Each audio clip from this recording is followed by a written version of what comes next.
Hey folks, my name is Pravus, and welcome to Thrive! Heavy Lies the Crown. This is an upcoming dark fantasy city builder with multiplayer as an option, very rare, and also moral choices that can fundamentally change your kingdom. We've actually seen this game on the channel before. A couple of months ago, we had a much earlier version of the game available to us. We're coming back today because Zoogaloo Entertainment and Playside Publishing are sponsoring me to give another look now that there is a free demo available on Steam during the NextFest, up until February 12th. There have apparently been a lot of improvements in the UI, some of the gameplay features, and also some new threats added to keep you on your toes, and that could be very exciting. So let's go ahead and jump into a single-player game today, though of course I will remind you guys, if you guys like what you see as you watch this video, you should consider hitting that link in the description down below so you can try the demo for yourself, or maybe give the game a wish list. Now, multiplayer would actually be kind of cool. It is very rare that you're going to see that in a city builder, but I'm just going to go ahead and play it by myself today. Where do we want to go? Great question.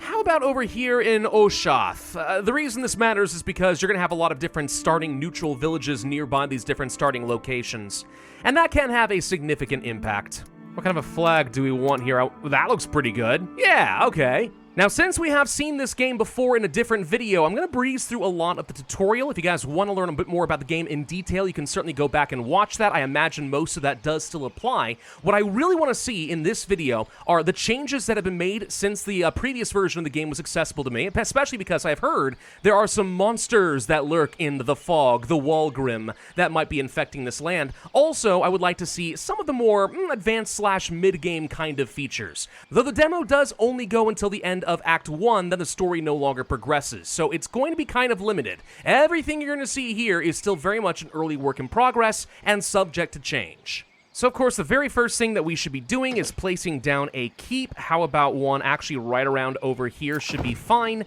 And we'll go ahead and start chopping down all these trees and gather up some stone as soon as this is constructed. Of course, the next thing we will need is a very primitive stockpile so we can store all of our goods. Notice, of course, there is this area of effect over here, though, and I believe that generally speaking, resources do need to be transported between their work sites to a stockpile, but once they're in a stockpile, they kind of teleport between the different stockpiles. They are accessible that way. So we don't necessarily want to place this in an area where the keep is using all of this up. Maybe like more over here would be a better way to go.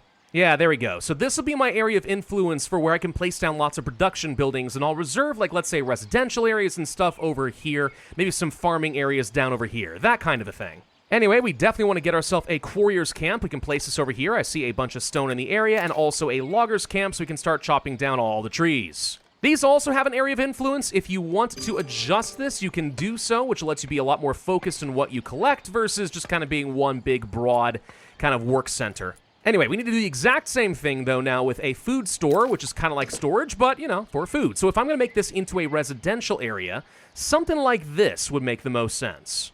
Place down some roads, because you always have to have roads everywhere you go. That's just a rule. Up this thing goes. You can see all the different little steps as it gets built. We also want to place down a well. And just like with the food, we should make sure that this is going to have a sensible zone of control here, an area of influence, so we'll place it kind of over here. So it overlaps very easily with the food. That way it's easy to place a lot of houses in this area. And speaking of houses, I guess there's no reason why we couldn't go ahead and start placing down some homes right about now. So let's just go ahead and start doing exactly that. Get 4, 5, 6 houses to start is at least decent.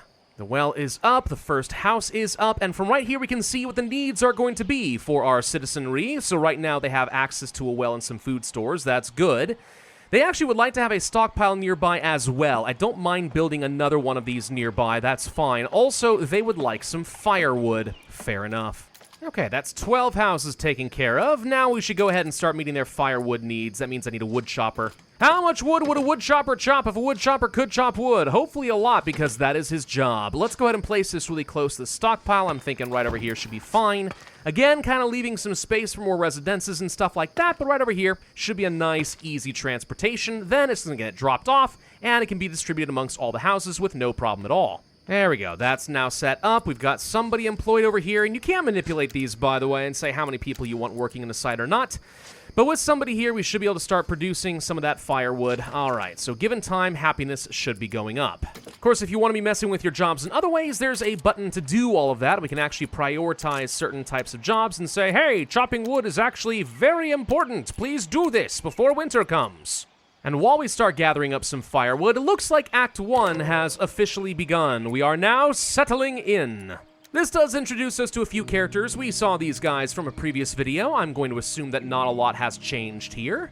And as a starting gift, the game gives me 250 apples, a very preliminary form of food. Good enough. Of course, giving me apples is nice, but you know, teach a man to farm, you feed him for a lifetime, right? So we should place down some apple orchards, a staple food for our kingdom.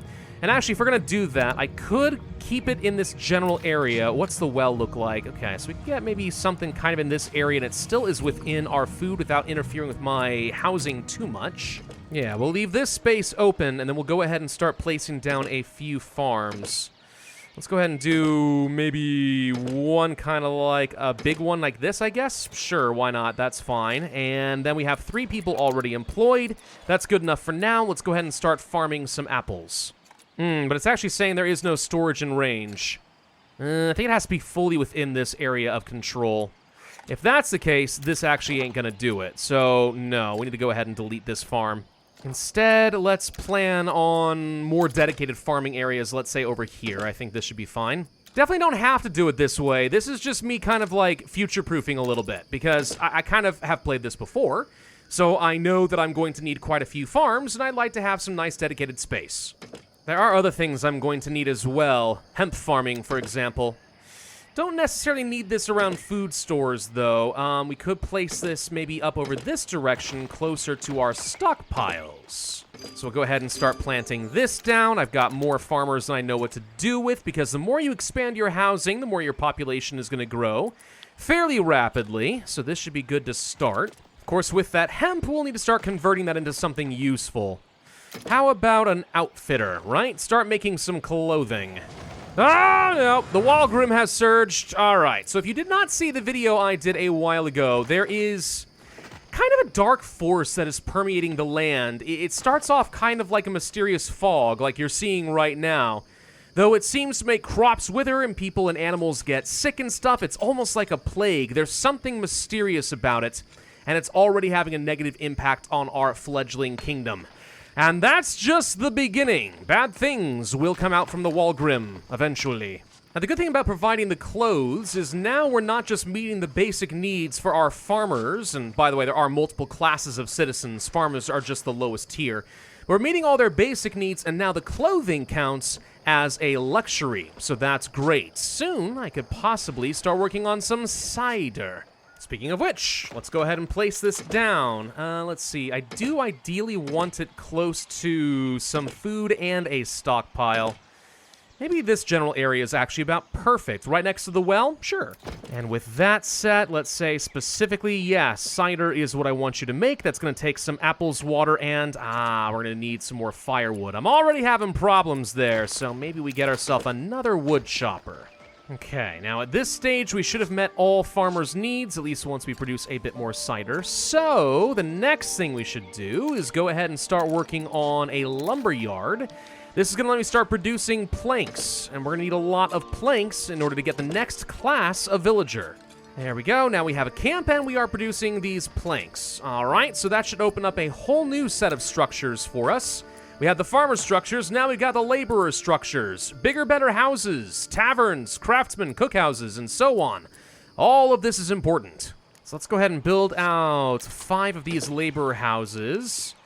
Questioning whether I want to start a totally new neighborhood. I think we're okay with what we've got if I place down, let's say, 5-ish houses kind of like this. I like to leave a little bit of space between them, by the way, because fires are certainly dangerous in this game, and really clustered buildings, kind of like what I've got here, are very susceptible. Maybe it would be wise to leave extra space between them. What do you think? There's our first laborer house. Okay, so these guys have a lot of similar needs to the farmers. They also need stockpiles, food stores, wells. They want a tavern, also firewood, hemp clothing, and instead of cider, they want beer, which I do not have. Eventually, we'll need to give them special food, some fish, furniture, and iron tools as well.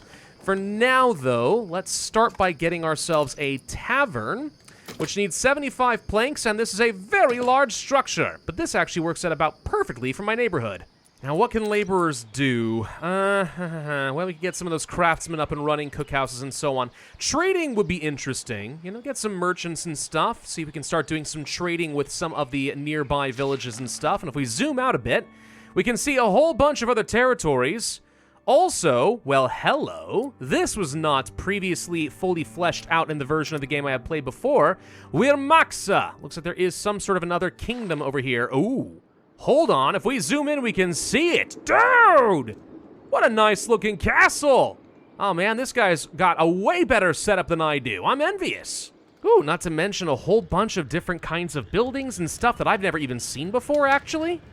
Ooh, okay, that's all kind of cool. Also, we can see that there's a lot of movement going on here. A lot of targets we don't recognize. I know there are some barbarians out here. We saw those in the previous version of the game as well, but yeah, there's military units moving all over. And I'll bet you most of them work for Wirmaxa, a kingdom that is apparently going to be our enemy. We're gonna go to war. Now, one thing I want to keep an eye out for are, Walgrim crystals, these little things. Emanating some sort of a dark evil from them, yes.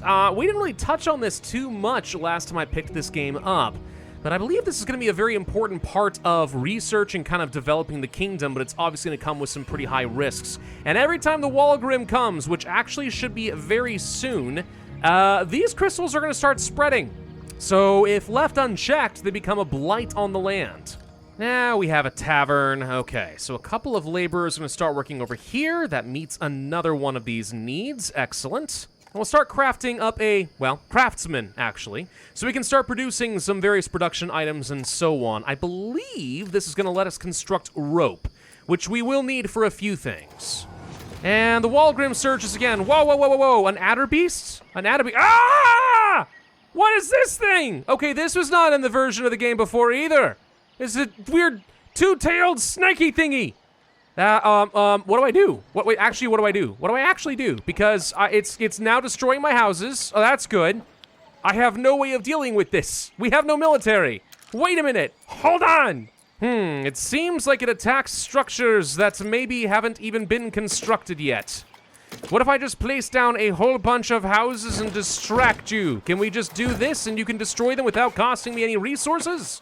The answer appears to be yes, though I'm gonna have to keep clicking this a lot. Oh, wait, and it's gone. Haha, perfect. Okay. See, the thing is, I was actually warned by the devs that there was going to be something that attacks me, and not to panic, it's gonna destroy a few things, but like, don't quit. It's okay. They specifically warned me of that. I still didn't know exactly what that was gonna look like, but there we go. Okay, so now the Walgrim can literally send monsters after me. Yeah, we need to get a military, guys. We need to get a military up and running for sure. Anyway, over here at the craftsman, yes, we are now starting to produce some rope. Also, we could make furniture and pulleys over here, but we're not gonna worry about that right now. Rope is good enough. Now, one problem we're going to have here is that we cannot find every single resource I want on our current map. I believe we're going to be missing some things like, let's say, ore and stuff. If I were to zoom out a bit more, we can see other places where I could set up some outposts. I could start growing some wheat over here, for example. Can't do that where I'm currently located, but over here, that's an option. There's going to be some ore and some coal and stuff down this way, and so on. Yeah.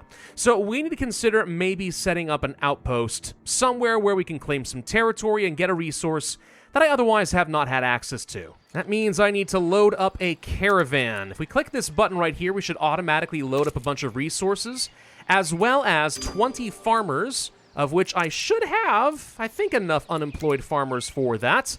And then we'll be able to start looking for a place that grows some wheat. There we go. Let's go ahead and pack the caravan up for travel. Now it functions like a unit. Cool. Kind of looks like something from an RTS. What do we need to do? Well, we need to just go ahead and zoom out over here and pick our next location. I'm thinking right over here could make sense. So I'm going to go ahead and say, hey, move the caravan here, and it will do that automatically. Oh, and I've never seen this before. Okay, hang on. We've got a traveling merchant who appears to have arrived. He can sell me some rope, firewood, iron tools, wheat, and coal. He wouldn't mind buying a few things from me.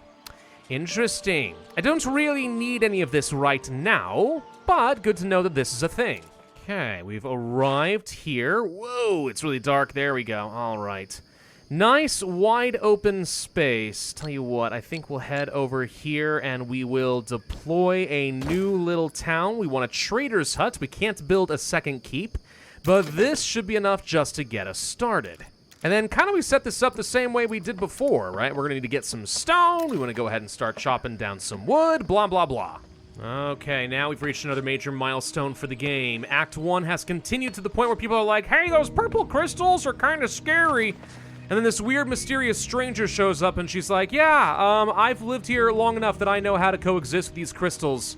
I'll teach you how to produce a sort of oil that allows you to handle them safely. That's going to be important later. If we want to make some of that oil, we need flax. Flax oil is going to dull the volatile effects of the Walgrim crystals. So yes, this means more farming. Oh, just in time for a surge. Good! 4 buildings just caught on fire. Your water carriers are effectively your firemen, so it's often worth having a well nearby every major center of your population, even if your people aren't actually living next to it, and it's just a workplace, because of exactly situations like this. Of course the fire burned down the trader's hut in my new territory. That's inconvenient. Oh well, not a huge deal. Let's go ahead and start placing down some of these wheat farms. It's going to take a little bit of time for the population here to start growing, but now that we're producing some local sources of apples and firewood, it should start to happen automatically. Okay, now that we have some wheat being produced, it's time to go ahead and do some trade routes. We can go ahead and pack the caravan right on up. And we'll go ahead and say from here we want to go ahead and send the wheat like so. And then we want to deliver it here specifically. All right, so now we have a trade route where we're sending wheat back and forth. Could also bring back some other resources if we want, like hemp clothing or something like that. Though I don't feel like we have to do that for now. Oh, though I do need to make sure I actually add a caravan. There we go. All right. Perfect. So now the caravan will pick up resources and then follow the main roads and start going back and forth. All right. And let's also start harvesting all the iron ore up over here. It may not be a dedicated iron town like this one would be, but right over here we should be able to get something. Because y'all know I'm going to need some military units, and soon. So actually, let's go ahead and adjust this and say I also want all of the iron ore to get delivered from this outpost back to the main city. And in the meantime, back in the main town, instead of cider, we can repurpose some fermenters to start making beer, which should increase the happiness of my laborers. So that's a luxury they want. And then we'll go ahead and pack up yet another caravan, and we will send this probably even further south to Udros, where I know that there are going to be a lot of materials we can make use of. Have the last of the laborers moved in yet? They have. Okay, so that's my smelter. Take iron ore and make it into ingots, steel, and so on. Perfect. So using firewood and iron ore, we're going to start making the iron ingots. I'm going to start burning through my firewood pretty quickly, and I mean that as a pun. That was intentional. We also should consider getting ourselves a mill. I would like to start harvesting those crystals. The game hasn't explicitly told me to do that, but I didn't do that the last time I played this, and I want to know what it does. There we go. All right, 20 flax will start becoming some flax oil. It looks like our laborers have to do the work over here. Okay, how much oil does it take in order to extract crystals? That is my question, and I don't know. Well, we'll come back to some of that. In the meantime, what about a blacksmith? Feel like it wouldn't be a bad plan to get myself a blacksmith right next to my smelter so we can actually do something with those iron ingots. Like, you know, fight our neighbors. And I'm also going to start getting myself a pork ranch because I would like to start raising up some pigs. With pork, I can then enable the cookhouse that I've had disabled this whole time so we can take some apples and some pork, start making those laborer meals. And that's going to make our laborers a lot happier because that's the only thing I'm currently missing that they really want. Ah, there's all our piggies. Wait, are they doing all synchronized movements? Is this some sort of pork flash mob? So suppose I want to get myself some military units that we can use to maybe do some aggressive stuff. We need to get ourselves an armory. Sure, that seems fair. Let's place it right over here. The armory's up and running. We can transform citizens into soldiers. I could get swordsmen, spearmen, bowmen, or cavalry. And for that, I'm going to need things like, it looks like spears and some leather armor, and then also turn some farmers into that job. Right, leather armor. I hadn't thought about that. Outfitters. What does it take to do that? We need some, like, actual leathers and stuff. Do I even have any leather? Ah, there it is. Right, the Hunter's Lodge. Okay, now I remember. We need 40 laborers to unlock this, and I'm also going to need a bowyer and fletcher in order to make the bows we'll need. And then there's going to be tanners involved. Oh, and the Grim stores. Hey, a place for us to go ahead and store those things. We probably should just go ahead and place one. Can I use those crystals in some way? I haven't tried the Tome of Knowledge yet. Oh, hello. Okay, there's a couple of things here. This was not available when I played the game previously, so it looks like we can spend some money and some time to get some upgrades. We can either make Farmer's House very cheap, but a chance of fire goes up, or expensive, but happiness goes up. That seems well worth it. Yes, let's research that bonus. So anyway, about these Grimstones, right now we're just kind of holding on to them. And it looks like we need to fill up enough oil to keep things relatively safe, otherwise there's a chance of disease or explosion. Uh-huh. Maybe I should keep these very far away from all of my residences, like some sort of a nuclear waste site. Oh, crud, I'm getting attacked by some barbarians. The Grimrot, they call themselves. And I still haven't trained up any military units. I've been trying, but it takes a while to get all of the production chains up and a-running. So they're just gonna come by and just, you know, steal a bunch of resources. Hooray. Well, let's fix that, shall we? Let's go to the armory and say, I want to go ahead and train up some bowmen. The game is requesting 10 for now, and that's fine. We have plenty of bows. Then I'll get myself some spearmen and some swordsmen as well. So what if I train up an army of like 10 spearmen, 10 swordsmen, and 20 bowmen? Is that excessive? I don't know, but in this particular game, you kind of have an RTS element to it as well. It's not exclusively a city builder. So I wanted to go and punish the Grimrot, those barbarians who dared to attack me. So can I push my melee units up forward a little bit? Bowmen follow behind. And see if we can attack in this general direction. The answer is yes, with extreme precision. We should be able to destroy their camp. There we go, and let's just go ahead and finish off all the barbarians who are sort of hanging around over here. Do a lot of extra damage with all of our bows, so we have a huge advantage taking them down, and that should do the job. Okay, cool. I have a military force. Now I'm a force to be reckoned with. Well, it would probably be most sensible to go ahead and take all these units and start clearing out the barbarians that are immediately threatening my territory. What even are these, by the way? They're not units. They appear to be... oh, they're some sort of archery towers. Ah. I'm guessing taking down these fortifications is going to be painful. So this might be a remarkably stupid thing to do, but since we're getting closer to the end of this video anyway, and I think I've exhausted most of the content in the demo, let's flex a little bit. What would happen if I wanted to attack one of these little neutral villages? I say neutral. What if it's not neutral? I guess we should actually consider maybe taking a look at diplomacy first and finding out. Who are you people? This is Frailton. Ah, they're friendly. Oh, they want me to destroy the nearby Grimrot. These guys over here? Oh, I bet you they give me some nice rewards. Send me troops, declare an alliance. Oh, there's a whole diplomatic thing I wasn't even aware of. So let's see just how powerful these towers are at a bare minimum. If my archers can get in range and start hitting them, can we do something there? So run forth, my soldiers. Oh, they cleared it out almost instantly. Okay, perfect. Get in. Maybe I just have that many soldiers. Destroy the towers! If it's that easy... oh, wait, they're sending in reinforcements. Hold on, wait for it. We want to ambush these fools. Oh, they're running the other way. All right, if they're going to be undefended, then screw it. I say we take on the castle. I fully expect every one of them to die, but let's see what happens. Are those catapults? Do you guys have catapults? I didn't know you were allowed to have catapults. Ah, crud. All right, get in there and destroy them. Quickly, if you don't mind. Those things are actually really dangerous. They do a lot of damage.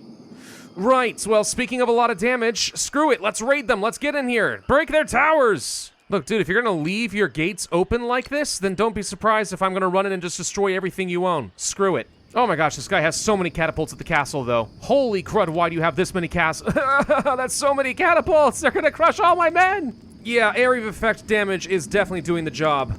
Hold on, though. Hold on, we could have won that. Hold on! I got enough equipment, I can retrain my army. Give me a minute, I'll be right back. Alright, here's 40 more soldiers. Go get them, boys! Take down those stupid catapults! Got him! Alright, does that mean I can now attack the castle? The castle's shooting back! Oh, wait, I think I won. Haha, it's owned by me! Let's try repairing the keep and stuff like that. Bonus income, 1,000. Vulnerable again in 2 days. So is this supposed to be like a King of the Hill thing? If I were playing in multiplayer, other players would all be competing, trying to take over the keep? That would be interesting. Okay, yeah, but I own this castle now. It's mine! And speaking of keeps, we're not even in our final form down over here. If we go back to the Tome of Knowledge, I'm actually spending some resources trying to start building up my keep to level 2 so I can get even more upgrades. There we go. Ooh, that looks a lot nicer. Perfect. Okay, and that should unlock a whole bunch of new options to boost up. The fermenter, the outfitters, wooden walls. Haven't even had to build any of these, but actually that makes sense. Lumber mills, guardhouses, and warehouses, and so on. Eventually you can reach tier 3 as well. Still not sure what the mastery side of things is going to do. It looks like that is disabled for the demo at the moment. And honestly, here's the thing, like, this is already miles better than the first time I was playing with the game with its earliest version. But now, yeah, I'm kind of thinking that there's even more to go, right? It's not just technology. It's that the developers have specifically said one thing they really want to make a big part of this game is going to be a morality system where you can be benevolent or you can be a tyrant, and it literally starts to change the entire appearance of your city. That's honestly one of the features I'm most excited about for this game, but it is still disabled for this demo. So there's a lot more to look forward to here, right? I mean, obviously there is a ton of room for building out a whole mess of cities and outposts all over the map, and if you were playing with other people, you can imagine what that would turn into. But then you've got effectively a capital city in the middle of the map to fight over, which is certainly pretty awesome. Plus, we still haven't figured out what we're going to be able to do with those crystals. There's a lot more technology to unlock. Yeah, this game has a lot more to offer. We're just still seeing it in an earlier stage of access, but you guys should be keeping an eye on it to see how it continues to develop.